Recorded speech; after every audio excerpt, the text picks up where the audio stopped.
izin Bapak Jadi Lurah Camat. Usai sepenggal kisah di tanah pendekar. Perang Jawa baru saja selesai. Genderang perang sudah tak ditabuh. Panji-panji tak berkibar lagi. Peta Bagelen telah berubah banyak. Dirobek-robek menjadi serpian kecil negeri-negeri baru. Purworejo adalah satu dari sekian negeri baru itu. Didirikan di atas puing-puing perang di wilayah negara Gung Bagelen, sebuah wilayah di bekas Mataram yang tercelah. Diponegoro ditangkap dalam siasat licik Dekok di Magelang.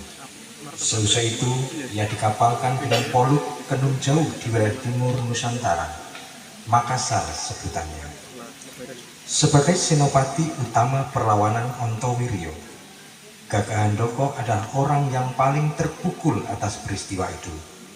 Kuasanya akan Kadipaten Luano juga sudah dilucuti oleh sang pemenang perang dengan menggabungkan wilayah kuno itu menjadi sebatas distrik di Kabupaten Purworejo yang baru saja dilegalkan oleh pemerintah kolonial Belanda dengan dalih kompensasi biaya perang, mencabut Bagelen dari kuasa Sultan dan Susuhunan.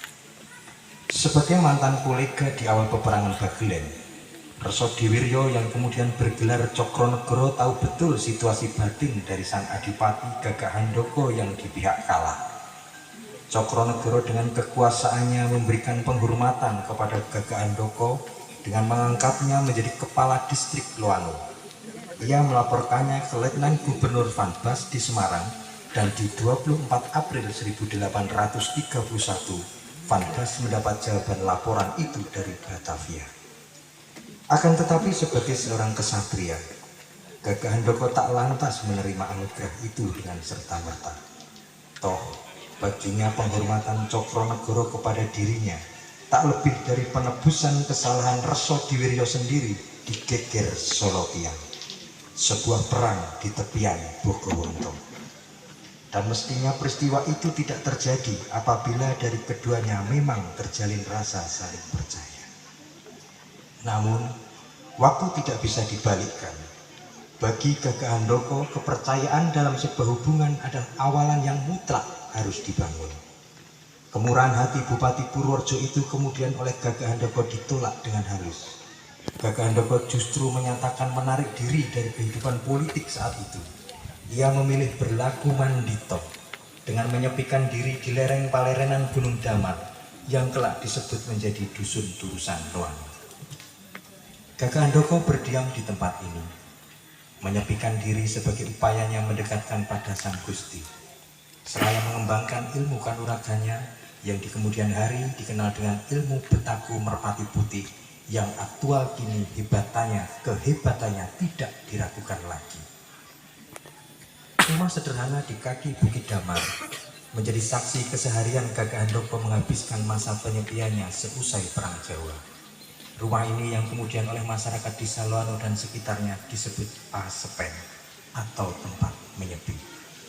Tempat ini menyimpan memori dan saksi bisu dari kebesaran seorang pejuang tanah Jawa yang telah merasa final dengan hidupnya. Sebuah tauladan bagi generasi sekarang bagaimana pilihan seseorang untuk berdamai rasa antara ambisi dan kenyataan. Di penghujung hidupnya, ia berpesan kepada Somo Handoko putra sulungnya agar kelak rumah tempat yang ia tinggali ini untuk tetap dilestarikan dan tidak dipindah. Oleh Somo Handoko, pesan ini diturunkan kepada anak-anaknya, dan pesan itu terus hidup hingga di generasi ke-6 Gagah Handoko.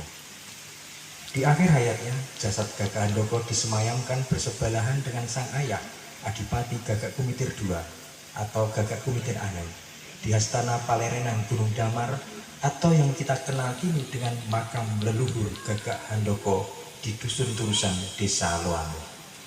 Sepenggal kisah ini adalah perenungan bagi kita akan makna sebuah peristiwa di masa lalu yang menjadi spirit bagi kita di masa kini untuk melestarikannya.